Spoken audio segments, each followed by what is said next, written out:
Pois bem, meus amores, nesta semana o presidente Lula deu uma entrevista à Rádio CBN que rendeu uma quantidade bem relevante de falas, eu diria, controversas. Tá, vamos colocar assim. O Lula falou mais do que deveria sobre o projeto de lei anti-aborto, falou mais do que deveria sobre taxação de brusinha, falou mais do que deveria sobre guerra em Gaza e sobre o presidente do Banco Central, Roberto Campos Neto. Gabriel, vamos começar por onde? Eu acho que a gente começa pelo mais grave, né? Tá. Que foi a história...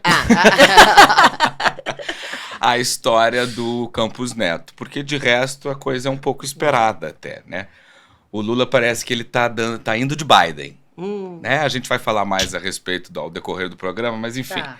Na entrevista que ele concedeu à CBN, o Lula não segurou a língua ao falar sobre o presidente do Bacen. Basicamente, o presidente da República disse que o chefe da autoridade monetária do Brasil tem lado político e trabalha para prejudicar o país. É uma acusação muito grave. Bastante. Mas vamos ouvir aí o que Lula disse. Nós só temos uma coisa desajustada no Brasil nesse instante. Só uma. É o comportamento do Banco Central. Tá. Essa é uma coisa desajustada. Um presidente do Banco Central que não demonstra nenhuma capacidade de autonomia, que tem lado político e que, na minha opinião, trabalha muito mais para prejudicar o país do que para ajudar o país. Porque não tem explicação a taxa de juros do jeito que está. E eu duvido que esse Roberto Campos tenha mais autonomia do que tinha o Meirelles. Duvido. Duvido. O que é importante saber é assim, a quem que esse rapaz é submetido. Como é que ele vai numa festa em São Paulo, sabe, quase que assumindo a candidatura a um cargo do governo de São Paulo? Cadê a autonomia dele? Porque, veja, não é que ele encontrou com o Tarcísio numa festa. A festa foi do Tarcísio para ele. Foi uma homenagem que o governo de São Paulo fez para ele. Certamente porque o governador de São Paulo está achando maravilhoso a taxa de juros de 11,25 ou de 10,50. Realmente está achando maravilhoso. Então, quando ele se autolança a um cargo, eu fico imaginando, sabe, nós vamos repetir o Moro? Tá. Essa Peraí. parte foi tensa. Tenso, Deixa né? antes só da gente, Tá. do Gabriel, seguir nas análises. Claro. Ser situação, gente, no Brasil, ou seja, quando o governo tá... É prego que se destaca, leva pancada, tá? Então, assim, ó... E nesse país é muito melhor ser oposição do que situação. Exatamente. Né? Mais fácil. É só porque... Eu quero deixar isso bem claro para vocês, gente. Toda vez que um presidente está fazendo alguma coisa e ele está no poder, é óbvio que ele vai ser o foco das atenções, uma vez que ele é quem comanda o país naquele momento. Se fosse o Lula falando isso enquanto oposição, talvez a gente não desse o devido destaque. Acontece que ele é o presidente da República, tá? Então eu só quero deixar vocês com isso em mente. Se o Bolsonaro fosse presidente hoje, a gente já tá falando do Bolsonaro muito mais, mas ele não é presidente, ele não tá fazendo nada, inclusive ele tá inelegível. Aliás, vamos falar disso daqui a pouco também. Mas, entendeu? É só pra ter isso em mente. Vai, segue. Eu acho que sobre essa história do Campos Neto, tá, vamos fazer um exercício aqui. Quer ver como dá pra enganar vocês, sem falar nenhuma mentira? Depois dessas críticas do Lula, o Comitê de Política Monetária do Banco Central, o Copom, manteve a taxa de juros inalterada em 10,5% ao ano. Eu estou mentindo ao dizer o que eu acabei de dizer? Não. Não. Mas uma coisa tem a ver com a outra? Também não. A decisão do Copom é técnica, tem um relatório explicando o comunicado. Chato. É chato. Difícil de entender. Tem que ter vontade. Não é jogo de búzios. Não é jogo de búzios, tem que ter vontade, é difícil. Tem que ter vontade, capacidade vontade e capacidade de ler. Isso. Pedro, que trabalhava aqui com a gente, faz isso com maestria. conseguia ler numa velocidade e entender aquilo que eu nunca consegui. É isso, é muito difícil, porque são decisões extremamente técnicas. E o Copom é um órgão colegiado que conta com 11... Ou 9 pessoas. 9. Sendo 4 delas indicadas pelo governo. Tá. Né? Tem 4 diretores ali do Copom, que também votaram pela interrupção nesses cortes da taxa de juros, que o Bacen vinha cortando, apesar das decisões não serem unânimes. Agora, assim, O dólar tá na casa do Carvalho. Porra. Os alimentos estão pela hora da morte. Eu fui comprar um azeite de oliva. Não, mas essa azeite mas semana. nem aí comenta. isso, olha. Tá Gente, sofrido. R$50 o mais barato ali da prateleira. E o dólar tá na casa do Carvalho é importante porque... Ah, como diria Ciro Ferreira Gomes, quando as pessoas dizem, essa discussão do dólar é irrelevante. Não, não é irrelevante. Porque o povo não come dólar, mas come pão. E pão é trigo e trigo é dólar. Entenderam? Né? Então você tem alguns comentaristas nessa semana dizendo nos veículos de mídia que a decisão do Banco Central não afeta o preço dos alimentos, porque teoricamente eles estão mais altos por fatores extemporâneos, como as chuvas do Rio Grande do Sul. Ou que o Bacen não olha para o preço dos alimentos, não leva isso em consideração. E que o Bacen está servindo apenas aos anseios do mercado financeiro. Gente, não foi pressão política. O Bacen não está dando uma resposta ao que o Lula disse, até porque essa reunião ela não é feita assim. Não, gente. Né?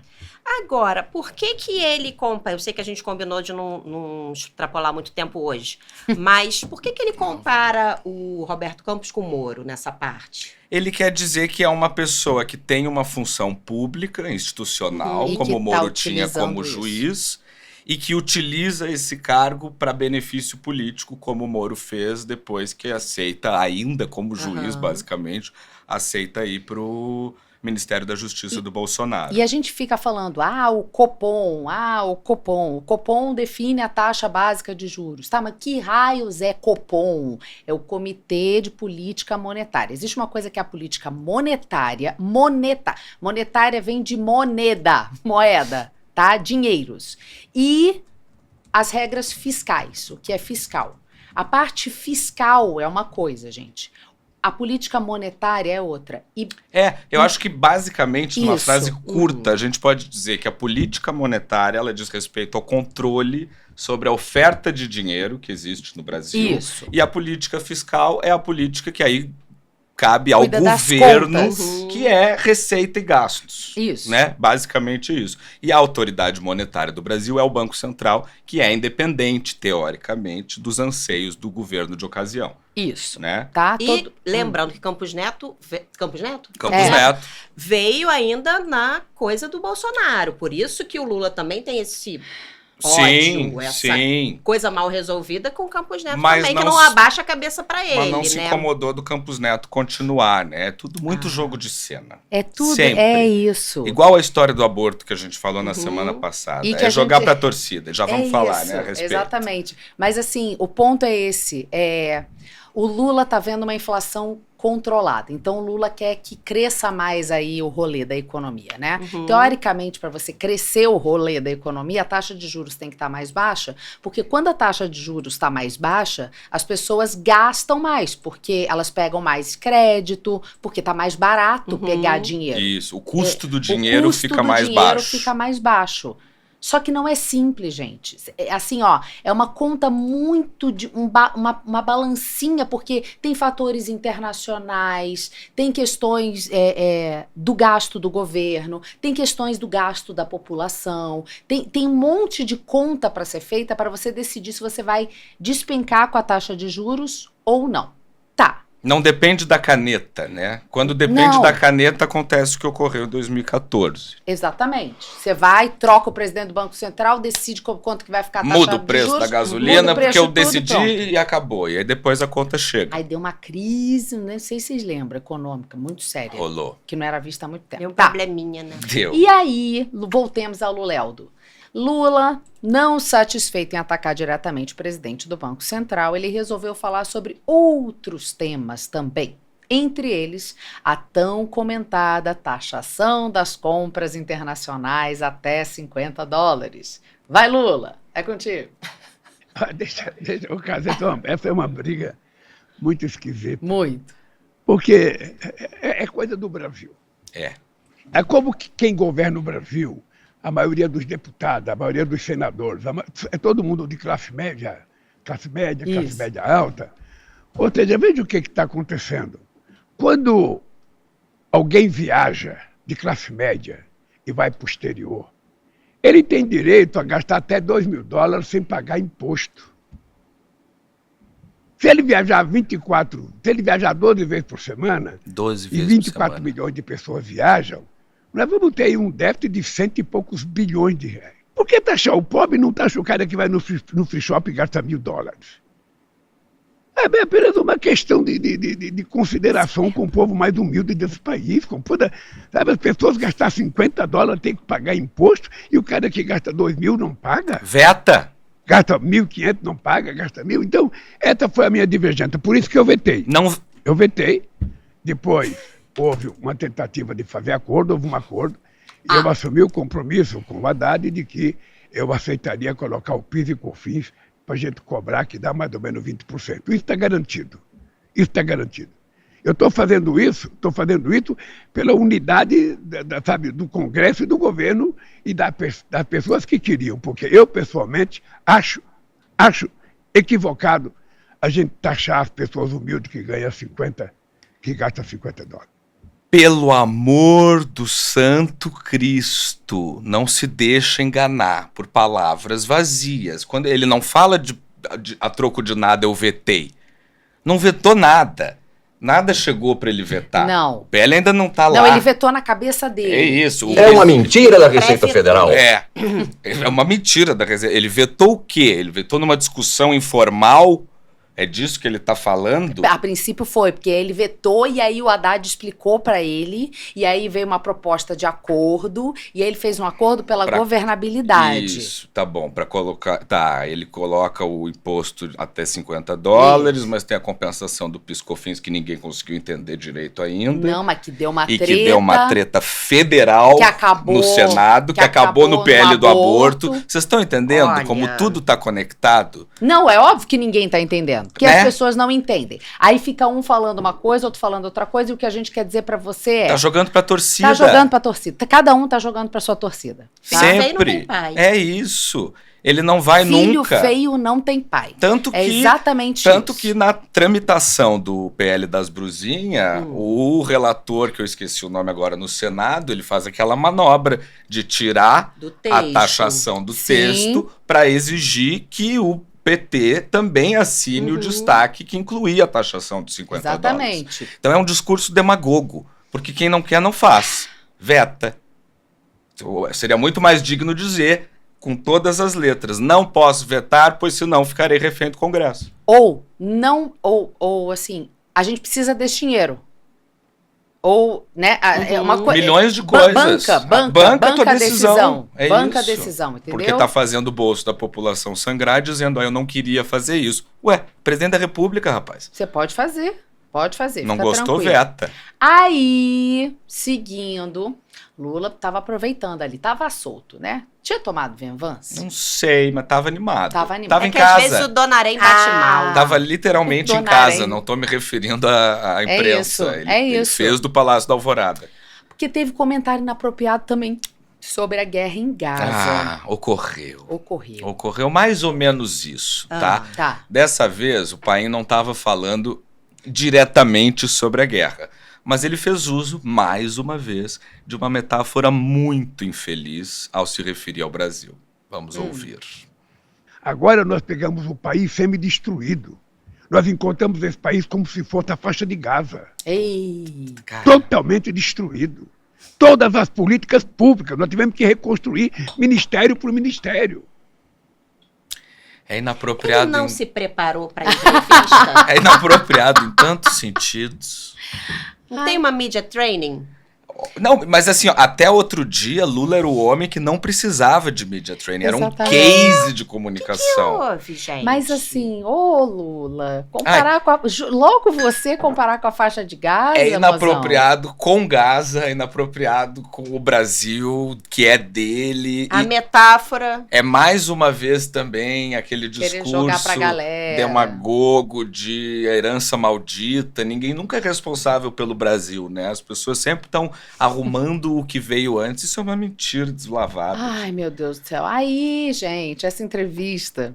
Não acabou por aí. Também teve alguns momentos em que o Lula tava, como a Manu adora dizer, por favor, Manu, um pouco... Ele tava confuso, Ele gente. Ele deu uma boa confundida em algumas coisas que são bem importantes, Gabriel. Ocorreu de novo. Mais uma vez ocorreu. São aqueles momentos em que o Lula dá uma de Joe Biden. Tá, Que não é Buga o possível. sistema ali. tá. Primeiro, ele errou o valor estimado da renúncia fiscal, que hoje está em torno de 646 bilhões de reais. O Lula disse que o valor era 100 bilhões a menos, o que faz uma diferença absurda nas contas públicas. Olha! E não só nas contas públicas, né? Essa é uma questão que está no centro do processo de fritura do ministro da Economia, do ministro da Fazenda, Fernando Haddad. O Lula ficou muito insatisfeito com o tamanho da renúncia fiscal e andou falando isso por aí, Só né? que ele não se lembra que basicamente foi ele que inventou a renúncia fiscal Renúncia ali fiscal atrás. é o quê, gente? É quando você Todas dá- as isenções de imposto que existem no Brasil, pode ser para empresa, mão. para autarquia, são todos. Isso. Essa é a soma dos Você valores. dá desconto para quem faz carro. Você dá Isso. desconto para quem planta milho. A Você indústria dá desconto automotiva para- tem uma incentivar, série de digamos isenções assim. E fiscais, o Brasil, teoricamente. Brasil não, o mundo inteiro, mas eu vou olhando para o caso do Brasil, a gente tem, apesar do lobby não ser Oficial. oficial, Regulamentado. regulamentado, a gente tem muitos lobistas que são, por vezes, os próprios deputados representando bancadas que exigem Absolutamente. isenções fiscais nos mais diferentes setores. E exatamente esse buraco aí da renúncia tributária é uma coisa.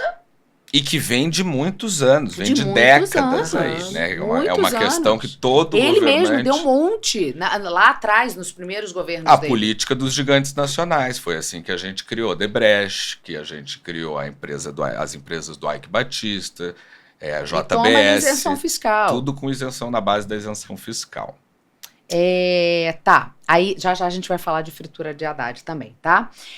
Mas aí teve, subindo aí, né, passando, você já falou tudo que você tinha pra falar Eu sobre acho isso. que... não, teve o negócio também do orçamento, né? Que ele falou ali em um determinado momento que o governo estava fazendo um estudo muito sério sobre o orçamento de 2022.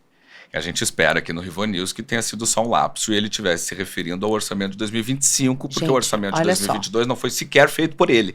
Ele precisa se acalmar um pouco, ele tá fazendo muitas confusões. É, já isso. também falaremos sobre É isso. muita coisa, gente. E aí teve a declaração talvez a mais infeliz de todas. E antes de rodar o vídeo, eu quero deixar claro aqui que a gente sabe, e a gente quer que vocês saibam, e todo mundo saiba, que o objetivo do presidente Lula era criticar o projeto anti-aborto. Isso, a intenção tá clara, A né? intenção é essa, a gente não tem dúvida nenhuma. Agora, Lula não pode falar o que ele disse e esperar a compreensão das pessoas. Então vamos ouvir a fala na íntegra pra gente não dizer que foi, para ninguém dizer que foi tirado de contexto, né? Vamos ouvir o que disse Lula. Esse negócio de ficar discutindo aborto legal, o que nós temos que discutir é o seguinte: quem está abortando, na verdade, são meninas de 12, 13, 14 anos. É crime hediondo. Um cidadão estuprar uma menina de 10, 12 anos e depois querer que ela tenha um filho. Um filho de um monstro. As crianças estão sendo violentadas dentro de casa. Muitas vezes por padrasto. Sabe? Então como é que a gente pode achar que esse debate é um debate cru?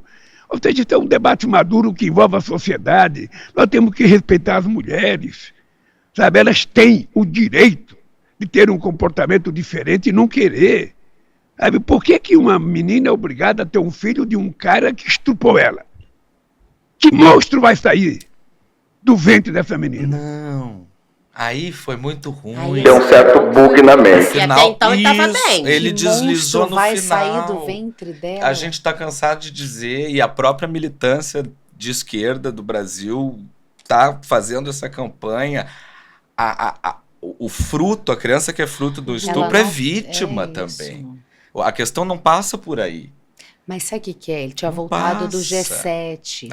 Ele tava cansado, eu Tava. acho. Será que não foi uma tradução livre, não? Eu não Do Divertidamente, na cabeça Ah, dele? não sei. pensamentos intrusivos. Vocês acham? Tá a enquetezinha aí no nosso Deixa eu ver lá. chat. Lula cometeu um deslize na fala sobre o aborto? Não dá para Um dizer. deslize, gente. Pelo Não menos é que um se deslize. equivocou. E aí, de novo, aquela velha história. Municia uma turma estranha. O Malafaia foi lá no Congresso chamou o Lula de estúpido. Monstro é esse estúpido. Não sei Sabe o o que acontece? Há um tempo, não é que seja novidade, não. Há um tempo, pessoas próximas ao Lula estão pedindo para que ele não fale de improviso. Só que entrevista não tem como, né? Entrevista é improviso. Então, assim, ó, ou o presidente está muito calçado e descansado, ou vai sair umas coisas estranhas assim, né? O Daniel Rainho comentou, gente, mas vai ver o monstro que vai sair, não é a criança que ele estava se referindo, mas a experiência. Ô, Daniel, tu tá sempre aqui com a gente, Daniel. Tá, você pode ter, pode ter essa boa vontade. Pode ter essa boa vontade. Achei ótimo, Mas, Daniel, tô com você. Né? Acho que ele se confundiu, disse a Roberta. Isso. Pode ser também, mas o presidente da República é ruim quando confunde. É que tem que tomar cuidadinho só. Porque o que ele fala tem um certo impacto aí na